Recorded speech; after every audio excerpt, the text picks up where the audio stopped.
Tommy Park was 8 years old when his world fell apart. He sat in the observation deck of the research ship called Horizon's Edge, watching the stars pass by through the thick glass window.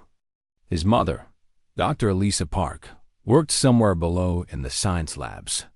She was a biologist who studied alien plants and animals on distant worlds. Tommy had been traveling with her for 6 months now. Ever since his father died in a car accident back on Earth, thought it was lonely sometimes. The ship had 47 crew members, but none of them were kids. Tommy spent most of his time reading comic books, playing video games, and talking to Sergeant. Sergeant was his honey badger. Most people thought Tommy was crazy for having a honey badger as a pet. Honey badgers were wild animals from Africa. They were known for being mean, fearless, and very, very stubborn. But Tommy's father had raised Sergeant from a baby, and the animal had grown up around humans. He was still grumpy and liked to bite things, but he loved Tommy. At least, Tommy was pretty sure he did. The honey badger sat next to Tommy on the observation deck, sleeping in a patch of warm sunlight. He was about the size of a small dog, with thick gray fur on his back and black fur on his belly. His face looked like he was always angry, even when he was happy. Tommy scratched behind Sergeant's ears. The honey badger made a small growling sound, but it was a happy growl. Tommy had learned to tell the difference. "We're almost at the new planet," Tommy said quietly. "Mom says it has purple trees and glowing mushrooms. Maybe you can chase some alien bugs." Sergeant opened one eye, looked at Tommy like he was stupid, and went back to sleep. Tommy smiled. That was the most affection Sergeant ever showed. The attack came without warning. One moment, Tommy was watching the stars. The next moment, the ship shook so hard that he fell out of his chair. Red lights started flashing everywhere. Alarms screamed through the hallways. Sergeant woke up immediately, his fur standing on end, his teeth showing. "Warning," the ship's computer said in a calm voice. "Hull breach on deck 7, 8, and 9. All personnel report to evacuation stations." Tommy's heart pounded in his chest. He grabbed Sergeant and held him tight against his body. The honey badger squirmed but didn't try to escape. He could feel that something was very wrong. Tommy ran through the hallways toward the escape pods. People were running everywhere, shouting, crying, pushing past each other. The ship shook again and again as more explosions hit the hull. Through the windows, Tommy could see other ships, dark, angular ships with strange symbols on their sides. They were firing bright blue beams at the horizon's edge. "Mom!" Tommy screamed, but his voice was lost in the chaos. He couldn't find her. There were too many people, too much noise, too much fear. Someone grabbed Tommy's arm and pushed him toward an escape pod. "Get in, kid," a crew member shouted. "We have to launch now." "But my mom, she's probably in another pod." "Go." Tommy was shoved into the small escape pod. The door slammed shut behind him. Through the tiny window, he could see the crew member running to help other people. Then the pod launched, and Tommy was thrown against the wall as it shot away from the dying ship. Sergeant hissed and scratched at the metal floor. Tommy held him tighter, tears streaming down his face. Through the window, he watched the horizon's edge break apart. Pieces of the ship floated in space, burning and spinning. The attacking ship circled like sharks, firing at the escape pods that tried to flee. Tommy's pod wasn't going the right direction. The other pods were flying up, toward the rescue beacon in orbit. But something was wrong with Tommy's pod. It was flying down, toward the planet below. No, Tommy whispered, pressing buttons on the control panel. Nothing worked. The pod was broken. The planet grew larger and larger in the window. It was a green and purple world, covered in thick jungles and swirling clouds. Tommy had never been so scared in his life. "Hold on, Sergeant," he said, wrapping his arms around the honey badger and closing his eyes. The pod hit the atmosphere. Everything became fire and noise. Tommy screamed as the pod shook and spun. The heat was terrible. The metal walls groaned like they were going to break apart. Then there was a massive crash, and everything went black. When Tommy woke up, he was lying on something soft. His head hurt. His body hurt. Everything hurt. But he was alive. He opened his eyes slowly. The escape pod had crashed in a jungle. The walls were cracked and bent. Smoke rose from the broken engine. Through the shattered window, Tommy could see trees, tall purple trees with leaves that glowed faintly in the dim light. "Sergeant?" Tommy called weakly. A familiar growl came from nearby. The honey badger was sitting a few feet away, looking annoyed but unhurt. His travel carrier had protected him during the crash. Tommy crawled out of the broken pod and collapsed on the soft ground. The air smelled strange, sweet, and earthy, like flowers and dirt mixed together. The sky above was dark orange, filled with unfamiliar stars. He was alone on an alien planet. His mother was gone. His ship was destroyed. He had no food, no water, no way to call for help.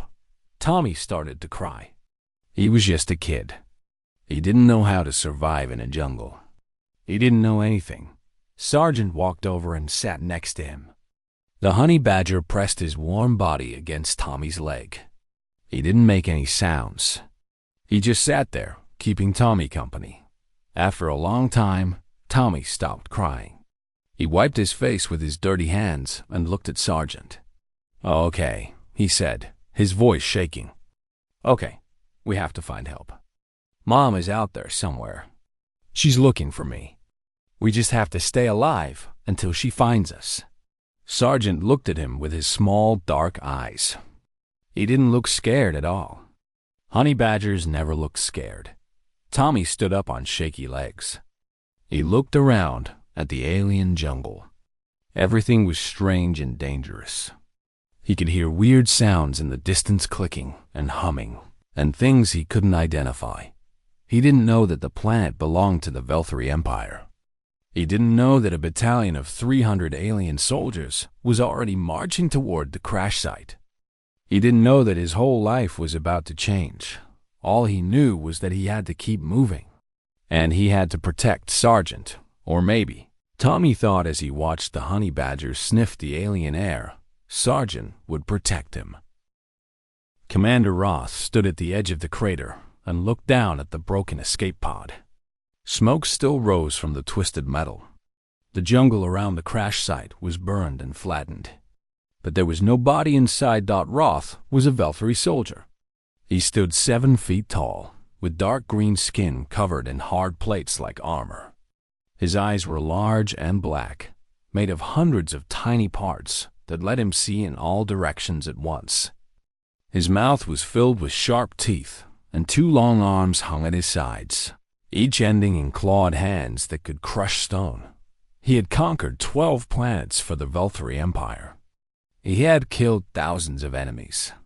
He was afraid of nothing. But when his lieutenant told him that the survivor was human, something cold moved through his chest. "Are you certain?" Roth asked. "Yes, Commander." The genetic scanner confirmed it. One human, juvenile, moving northeast through the jungle. Roth made a low clicking sound with his mandibles. The Velthari had met humans only twice before. Both times had been disasters. Humans were not like other species. They did not surrender. They did not run.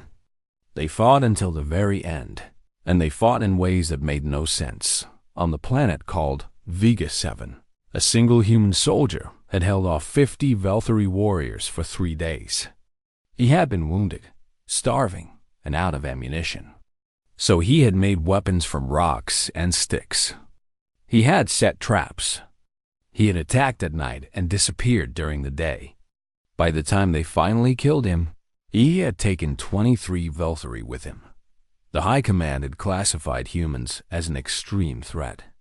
All encounters were to be handled with maximum force. And now there was a human child on this planet, alone, lost in the jungle. "It is only a child," the lieutenant said, as if reading Roth's thoughts. "A small one, based on the bioscan. What danger could it possibly be?" Roth looked at his lieutenant. "I once watched a human female kill 6 of our warriors with her bare hands while protecting her offspring. The child she was protecting was 2 years old." He turned away from the crater. "Assemble the full battalion. We take no chances." The lieutenant's eyes widened. "The full battalion? For one child?" "Do as I command." 300 Velthari soldiers marched through the purple jungle. Their armor gleamed in the dim light. Their plasma rifles hummed with deadly energy. They moved in perfect formation, spreading out to surround the area where the human was last detected. Roth walked at the front, his scanner tracking the human's heat signature. The child was moving slowly, stopping often. It was probably tired, injured, or both. This should be easy. But Roth did not feel easy. He felt wrong in a way he could not explain. The scanner beeped. "Contact," Roth announced. 100 meters ahead. The soldiers raised their weapons. They moved forward silently, surrounding the area like a tightening net. Through the glowing trees and strange plants, Roth could see a small figure stumbling through the undergrowth. It was indeed a child. A human boy, maybe 7 or 8 years old by Velthari estimates. His clothes were torn and dirty. His face was streaked with tears and mud. He looked small and weak and completely helpless. Then Roth noticed the creature. It walked beside the boy, staying close to his legs. It was a small furry animal with gray and black coloring. Its body was low to the ground, its legs short but thick. Its face looked somehow angry, with small dark eyes that seemed to see everything. "What is that?" Roth asked his science officer. The science officer scanned the animal. "Unknown species. Not native to this planet. Probably a pet brought from the human's homeworld. Mass approximately 11 kilograms. No apparent weapons or defenses. Keep tracking it." The boy reached a cliff face and stopped. There was nowhere left to go. He turned around slowly, and his eyes went wide when he saw the Velthari soldiers emerging from the jungle. 300 warriors, fully armed, forming a half circle around one small boy. Tommy felt his heart stop. The aliens were huge. They looked like monsters from his worst nightmares. Their armor made them even bigger, and their weapons glowed with a blue light that hurt his eyes. He could hear them clicking and hissing to each other in a language he didn't understand. He pressed his back against the cold stone of the cliff. There was nowhere to run, nowhere to hide. He was going to die on this alien planet, and his mother would never know what happened to him. "Please," Tommy whispered, even though he knew they couldn't understand him. "Please don't hurt me. I'm just lost. I want to go home." The aliens didn't respond. They just stared at him with their big black eyes. One of them, the biggest one, stepped forward and said something in that clicking language. Tommy felt tears running down his face again. He was so scared he couldn't breathe. Then Sergeant moved. The honey badger had been standing quietly beside Tommy's leg. Now he stepped forward, putting himself between the boy and the alien army. His fur rose up, making him look bigger. His lips pulled back from his teeth. A low, rumbling growl came from deep in his chest. The big alien stopped walking. It looked down at Sergeant with what might have been confusion. Tommy wanted to grab Sergeant and pull him back. The aliens would kill him. They had guns and claws and teeth, and Sergeant was just a small animal. But when Tommy tried to reach for him, Sergeant growled louder. The honey badger was not running. The honey badger was not afraid. The honey badger was standing his ground. Commander Roth looked at the small creature blocking his path. It barely reached his ankle. Its teeth were the size of his smallest claw. It had no armor, no weapons, no chance of survival against even one Velthory soldier, let alone 300. But it was not moving. It was not afraid. Roth had seen fear in thousands of eyes. He knew what it looked like, how it smelled, how it changed the way creatures moved and breathed. This animal showed none of those signs. It looked at Roth like it was ready to fight. Like it believed it could win, sir? The lieutenant asked uncertainly. Should we shoot it? Roth thought about the stories. The human soldier on Vega 7, the mother who killed 6 warriors. The reports from High Command that called humans the most dangerous species in the known galaxy. And now, here was a human child with a pet that showed no fear. A pet that stood against an army like it was nothing. What kind of creature has no fear? Roth thought. What kind of species keeps such creatures as pets? Hold your fire, Roth commanded. I want to see what this animal does. The honey badger growled again, louder this time. Its claws dug into the soft ground. Its muscles tensed. Roth suddenly realized that he had made a mistake. The creature was not just standing its ground. It was getting ready to attack. The jungle went silent. Even the strange alien insects stopped their clicking and humming. Every eye was fixed on the small gray and black animal standing in front of the human child. Commander Roth had fought in countless battles. He had faced enemies twice his size. He had stared death in the face and never blinked. But something about this moment made his heart beat faster. Something was wrong. Something was about to happen. The honey badger attacked Dodd. It moved so fast that Roth barely saw it. One moment, the creature was standing still. The next moment, it was a blur of fur and teeth, launching itself at the nearest Velthory soldier with a scream of pure rage. The soldier was trained. He had fought in wars. He had killed dozens of enemies. But he was not ready for this. Nothing could have made him ready for this. The honey badger hit his leg like a small missile. Its teeth found the gap between his armor plates, the soft spot where the leg joint bent, and bit down with crushing force. The soldier screamed. It was a high, terrible sound that echoed through the jungle. He tried to shake the creature off. He kicked and stumbled and fell to the ground. But the honey badger held on, tearing and ripping, its claws digging into his armor for grip. Get it off! Get it off! The soldier screamed. 2 more soldiers rushed forward to help. The first one grabbed at the honey badger with both hands. The creature let go of the first soldier's leg, twisted in the air, and latched onto the second soldier's hand. Its teeth went through the armor like it was paper. The soldier pulled back, but when he did, 2 of his fingers stayed behind in the honey badger's mouth. The third soldier fired his plasma rifle. The bright blue beam cut through the air where the honey badger had been half a second earlier. But the creature was already moving, dodging the shot and leaping onto the soldier's chest. Its claws found the seams in the chest armor and tore them open. Its teeth went for the throat. The soldier fell backward, screaming, trying to protect his face. The honey badger was everywhere at once, biting, scratching, tearing, never stopping, never slowing down. Open fire! Roth commanded.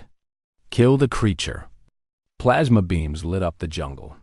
Soldiers fired from all directions, trying to hit the small gray blur that moved among them. But the honey badger was too fast, too unpredictable. It jumped from soldier to soldier, using them as shields against each other's weapons.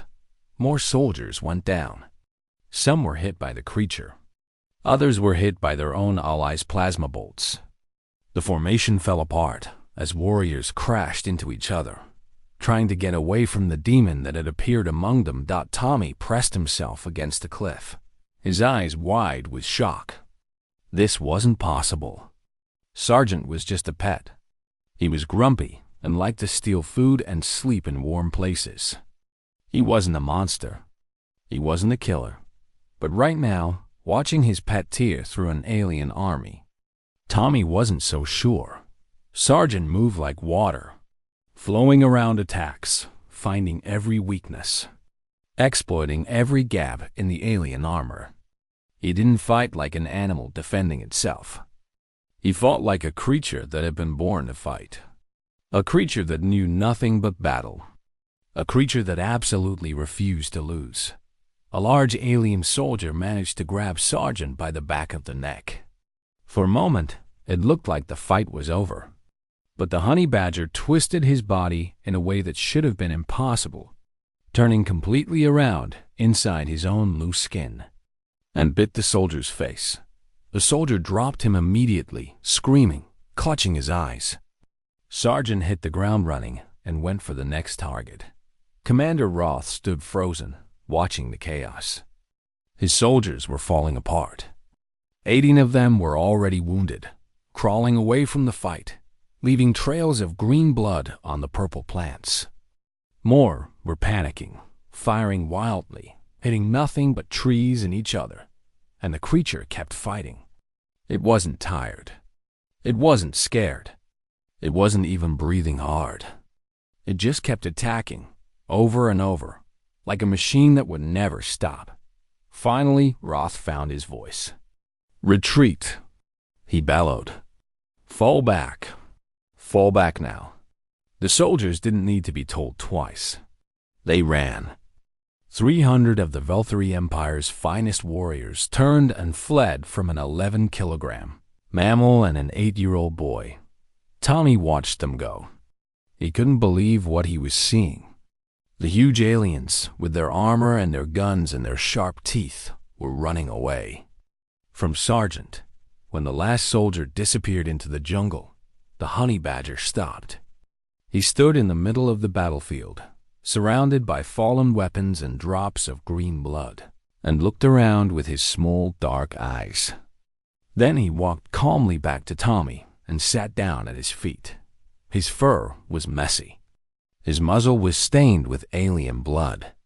He looked tired but satisfied, like he had just finished a particularly difficult nap.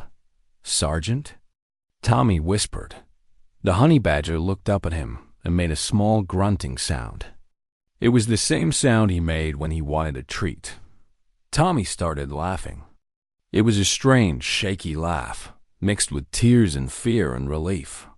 He dropped to his knees and wrapped his arms around Sergeant, holding him tight. "Good boy," Tommy said, his voice breaking. "Good boy, Sergeant. Good boy." Sergeant tolerated the hug for about 5 seconds before squirming free. He didn't like being held for too long, but he stayed close to Tommy, pressing against his leg, letting the boy know that he was safe, now not far away. Commander Roth gathered his wounded soldiers and tried to make sense of what had just happened. They had outnumbered the enemy 300 to 1. They had superior weapons, superior training, superior everything. And they had lost Dot to a child and his pet. What was that thing? A wounded soldier moaned. What was that thing? Roth didn't answer. He didn't know. But he was going to find out. And when he did, he was going to make sure that the entire Velthari Empire understood what kind of monsters the humans kept as companions. Back at the cliff, Tommy sat with his back against the stone, holding Sergeant in his lap. The jungle around him was quiet again. The aliens were gone. "For now, we need to keep moving," Tommy said quietly. "We need to find the rescue beacon. Mom is looking for us. She has to be." Sergeant yawned, showing all his teeth. He didn't seem worried about anything. Tommy smiled weakly. "You really showed them, didn't you? You weren't scared at all." The honey badger looked at him with those small, dark, fearless eyes. Of course he wasn't scared. Honey badgers didn't get scared. They got angry. They got stubborn. They got violent. But they never, ever got scared. Tommy stood up on shaky legs and looked around. The jungle was still dark and strange and full of dangers. But he wasn't as afraid as before. He had Sergeant. And Sergeant as it turned out, was the most dangerous thing on this entire planet. "Come on, boy," Tommy said. "Let's go find Mom." Together, the boy and the honey badger walked into the jungle, leaving the battlefield behind them. Commander Roth stood in the medical tent and watched his soldiers being treated. The scene was ugly. 18 warriors lay on tables, groaning and bleeding, while medical officers rushed between them with healing tools and pain medication. One soldier had lost 2 fingers. Another had deep wounds on his face that would leave permanent scars. 3 more would need artificial legs because their natural ones were too damaged to save. All of them had the same look in their eyes, the look of creatures who had seen something impossible and could not understand it. Roth walked slowly between the tables, his hands clasped behind his back. His mind was still trying to process what had happened. He was one of the greatest commanders in the Volturi Empire. He had never lost a battle. He had never been forced to retreat until today, until an 11-kilogram animal made him run. "Commander," his science officer called from across the tent. "I found information on the creature." Roth walked over to the holographic screen where the science officer was working. Images and text floated in the air, showing data from the Volturi's collection of information about alien species.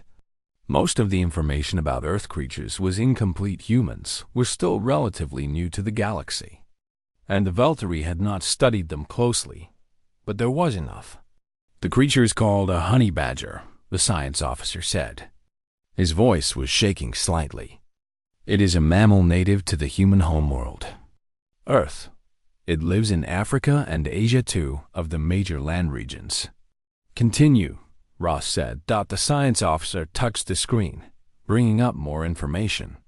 "According to human records, the honey badger is known for being extremely aggressive. It attacks animals much larger than itself, including lions, hyenas, and venomous snakes. It has been documented fighting off multiple predators at once and winning. What else? Its skin is very thick and loose. This makes it difficult for predators to bite through or hold on to. The creature can twist inside its own skin to attack anything that grabs it." The science officer paused, looking sick. "That explains how it escaped from Private Miller's grip." Roth nodded slowly. That was exactly what had happened. The soldier had grabbed the creature, thinking he had caught it. But the creature had simply turned around inside its own skin and attacked. "There is more," the science officer continued. "The honey badger is immune to most venoms. Snake bites that would kill other animals only make the honey badger sleepy for a short time. It also has extremely powerful jaws, strong enough to crack through turtle shells and bite through thick animal skin." "And humans keep these as pets?" Roth asked. "No, Commander. That is the strange part. According to our records, honey badgers are wild animals. They are not normally kept as pets. They are considered too dangerous, too aggressive, too unpredictable." The science officer looked at Roth with wide, frightened eyes. "But this human child had one. Which means what?" "Which means this child is unusual, even for humans. He has bonded with one of the most dangerous creatures on his homeworld, and the creature was willing to fight an entire army to protect him." Roth felt cold inside. He had underestimated the humans. He had thought a child would be easy to capture. He had thought a small pet would be nothing but a minor problem. He had been wrong. "Get me a direct line to High Command," Roth ordered. "They need to know about this immediately." The communication took several minutes to set up. When the face of Admiral Knox finally appeared on the screen, Roth told him everything. He described the attack, the retreat, the creature's impossible speed and ferocity. He explained what the honey badger was, what it could do, and how the human child had brought it to an alien planet as a pet. Admiral Knox listened without interrupting. When Roth finished, the Admiral was silent for a long moment. "You are telling me," the Admiral said slowly, that 300 soldiers were defeated by one small animal. Yes, Admiral. I know it sounds impossible, but I believe you, Commander. The Admiral's voice was heavy.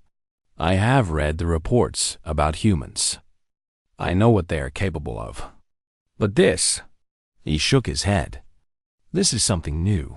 What are your orders, Admiral? Pull your forces back. Do not engage the child or the creature again. We cannot afford more losses. The Admiral paused. I am going to send this information to every ship in the fleet. Every commander in the Empire needs to know what we are dealing with. What about the child? He is still on the planet. If we could capture him, no. The Admiral's voice was firm. We will not risk more soldiers on this mission. The child is one small human, lost on a frontier world. Even if he survives, he poses no threat to the Empire. Roth wanted to argue, but he knew better. The Admiral had made his decision. Understood, Admiral. I will order the retreat. The communication ended. Roth stood alone in the tent, thinking about the human child and his terrible pet. They were still out there in the jungle, alone and lost. A normal child would die within days. But this was not a normal child. This was a human child who had tamed a demon. Roth had a feeling that the boy would survive. And when he did, when he was rescued by his own people, they would learn what had happened here. They would learn that a honey badger had defeated a Velthari battalion, and they would know that even the Empire's greatest warriors were afraid. The message spread across the Velthari communication network like fire. Within hours, every ship in the fleet had received the report. Within days, it had reached the homeworld itself. Commanders gathered to discuss the new threat. Scientists analyzed the data about honey badgers and shared it with military leaders. Political leaders debated what this meant for the ongoing tensions with humanity. But mostly, people just talked. They talked about the small demon creature that had no fear. They talked about the human child who kept it as a pet. They talked about what kind of species would raise their young alongside such monsters. A cuck. New phrase entered the Velthari language. Fighting like a honey creature. It meant fighting without fear, without mercy, without any concern for your own life. It was the highest form of courage and the most dangerous. Warnings were issued to all Velthari forces. If they encountered humans with small furry companions, they were to retreat immediately. If they encountered human children, they were to assume the worst. Humans, the warning said, do not have normal pets. Humans keep demons as companions. Humans teach their children to bond with monsters that do not underestimate them. Do not engage them unless absolutely necessary. And never, ever corner a human child, because you never know what might be waiting to protect them. Back on the planet, Tommy Park knew nothing about the chaos his pet had caused. He only knew that he needed to find the rescue beacon, and he needed to stay alive until his mother found him. He walked through the purple jungle with Sergeant at his side. The honey badger sniffed the alien air, looking for threats, ready to fight anything that came near. Tommy was tired, hungry, and scared. But he was not alone, and that made all the difference. Tommy had been walking for 3 days. His legs hurt. His feet were covered in blisters. His stomach was empty and made angry sounds all the time. He had found water in a stream that Sergeant drank from first. His father had told him once that if animals could drink from a water source, it was probably safe for humans too. He had eaten some fruits that looked like apples, but tasted like nothing he had ever tried before. But he was alive.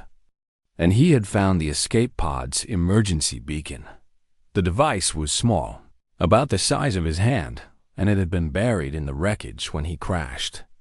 It took Tommy almost a full day of digging through broken metal and burned plastic to find it. But when he finally pulled it free and pressed the activation button, a small green light started blinking. That meant it was working. That meant someone would come. Tommy sat down next to the ruined escape pod and held the beacon in his lap. Sergeant curled up beside him, resting his head on Tommy's leg. The honey badger was tired too, but he never stopped watching the jungle around them. His small ears twitched at every sound. His nose tested the air for danger.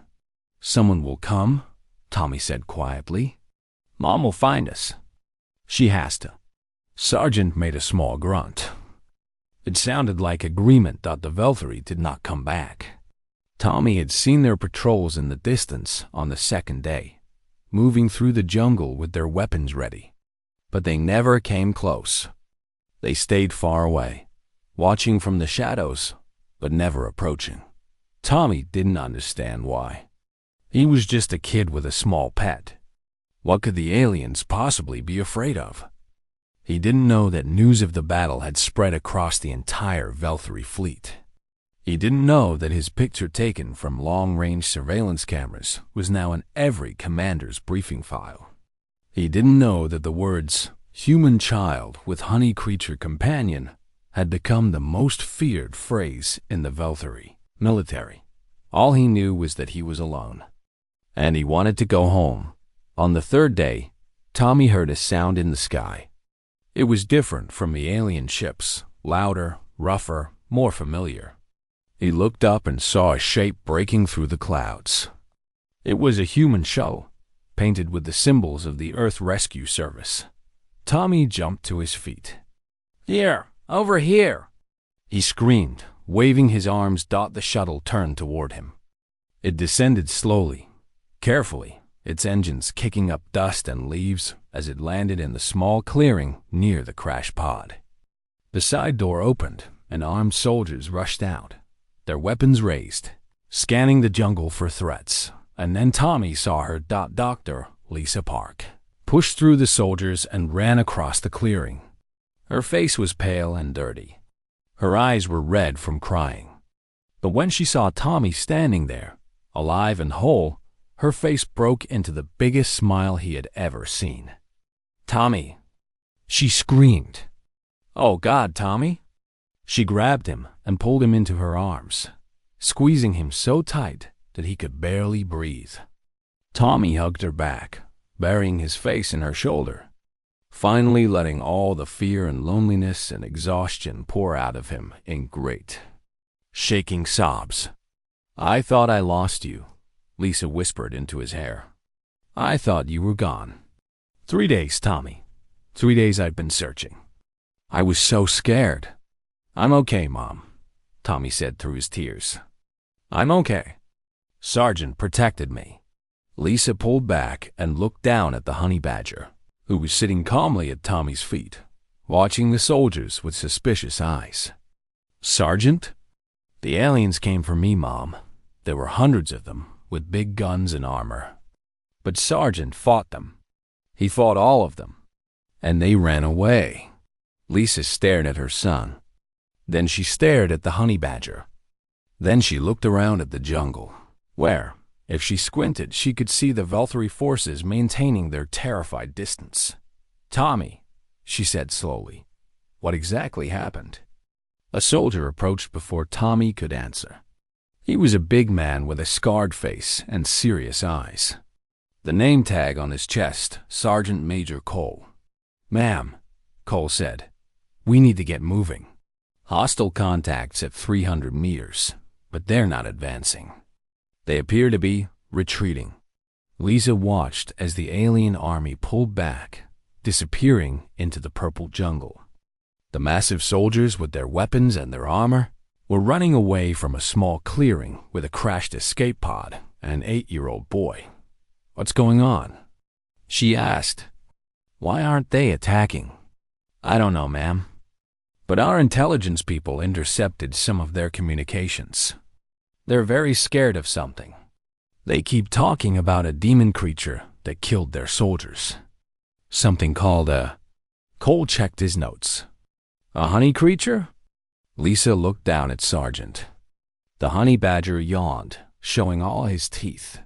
3 days later, Tommy sat in the medical bay of the rescue ship, eating his 4th meal of the day. He was still hungry, It would take weeks for his body to recover from his time in the jungle, but he was safe. His mother sat beside him, holding his hand, watching him eat like she was afraid he might disappear again.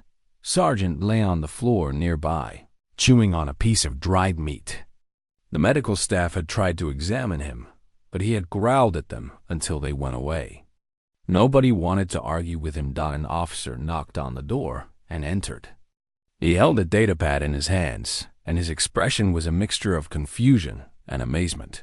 "Dr. Park, we finished analyzing the Velthary communications we intercepted. You're going to want to see this." Lisa took the datapad and read the translated messages. Her eyes grew wider with every line. "This can't be right," she said. "We checked it 3 times, ma'am. It's accurate." Lisa looked at Tommy, then at Sergeant, then back at the datapad.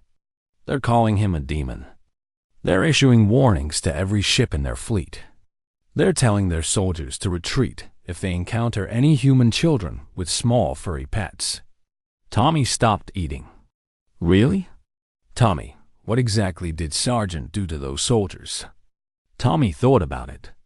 He remembered the chaos, the screaming, the soldiers falling one after another as Sergeant tore through their ranks. He remembered the fear in the alien's eyes, fear of a creature that weighed less than a human child. "He protected me," Tommy said simply. "That's what he always does." Lisa shook her head slowly. She had known that honey badgers were tough. Her husband had told her stories about them, how they fought lions, how they ate venomous snakes, how they never backed down from any challenge. But she had never imagined that Sergeant would become a legend, an alien legend. A story that would be told across the stars. The tale of the small creature that defeated an army and taught the Velthary Empire to fear. "You know," Lisa said quietly, "your father would have loved this." Tommy smiled. It was the first real smile he had managed since the crash. "Yeah, he would." Sergeant looked up from his meat, his small dark eyes meeting Tommy's. For just a moment, Tommy could have sworn the honey badger was smiling too. The rescue ship carried them home, away from the purple jungle and the frightened aliens. Behind them, the legend continued to spread. Ships carried the story from system to system. Soldiers whispered about the demon creature in the dark. Commanders added new chapters to their threat assessments. Humans, they all agreed, were more dangerous than anyone had realized. Not because of their technology or their weapons or their soldiers, but because of what they loved, because of what they kept close to them, because of the creatures they called pets and friends and family, a species that could tame honey badgers, that could make monsters into companions, was not a species to be challenged. Lightly dot, and somewhere in the vast darkness of space, Tommy Park held his honey badger close and dreamed of home. The boy and the beast, the child and the demon, the most unexpected heroes the galaxy had ever known.